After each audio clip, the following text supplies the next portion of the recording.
everyone, students. So I just want to introduce how to start your watercolor paintings for you.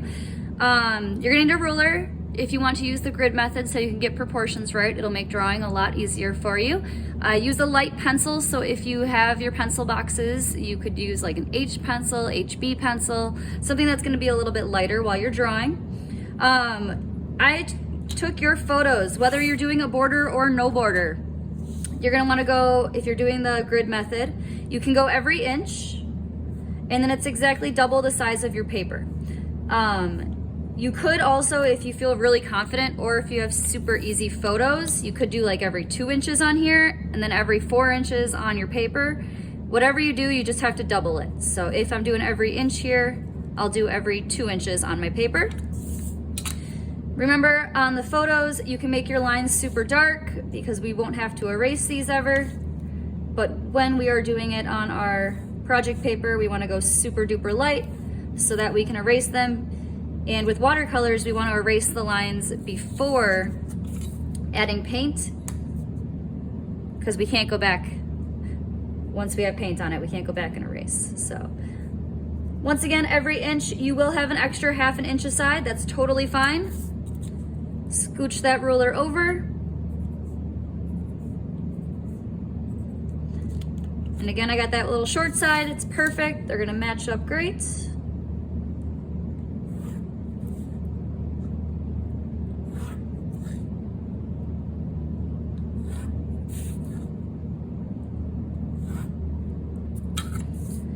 All right, I got my boxes done on my photo. I'm gonna set this aside for now and grab my project paper. So I'm gonna demonstrate one without a border. If you are adding a border, all you have to do is grab the paper. It's a little bit bigger, but once you add the border, it takes an inch off of each side. So it'll be the same size as your photo on the inside edges once you measure it out. And if you need help with that, just let me know. For students who are virtual, I only sent you guys a paper without a border, so you'll have to use this. And again, grid method. So my photo, the longest side was 6 inches. This is 12 inches. I doubled it now, so I'm gonna mark it every 2 inches, making sure I'm going super duper light so that this will be easy to erase later on. 6, 8.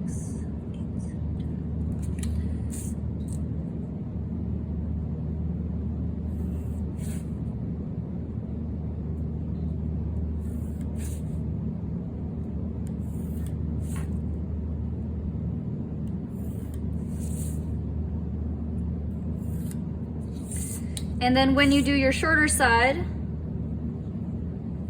it'll be every 2 inches again. And you will have a side that is just an inch long. And you'll want to line that up with your ½ inch side on your photo, so.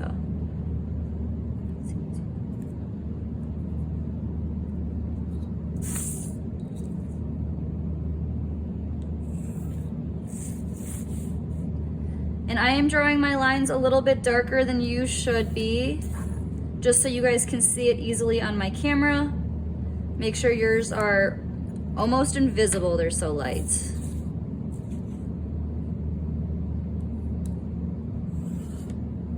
All right, so I have this all mapped out.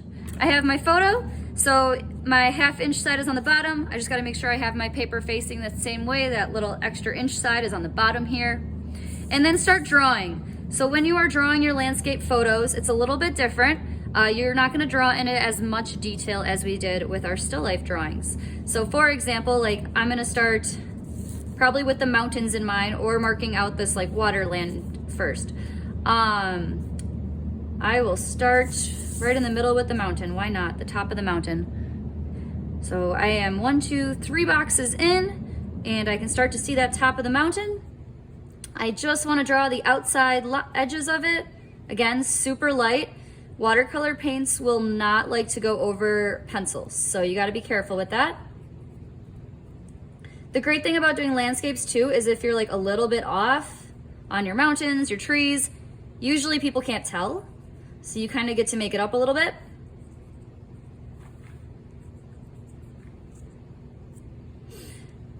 which I am way off. Whoa. And that'll happen.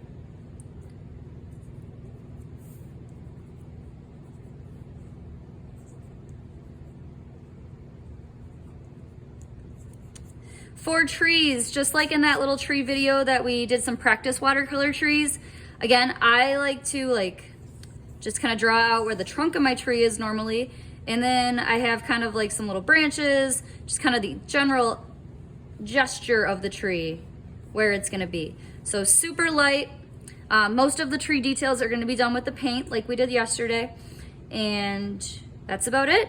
When you do start painting, I have an example of one started here for you guys.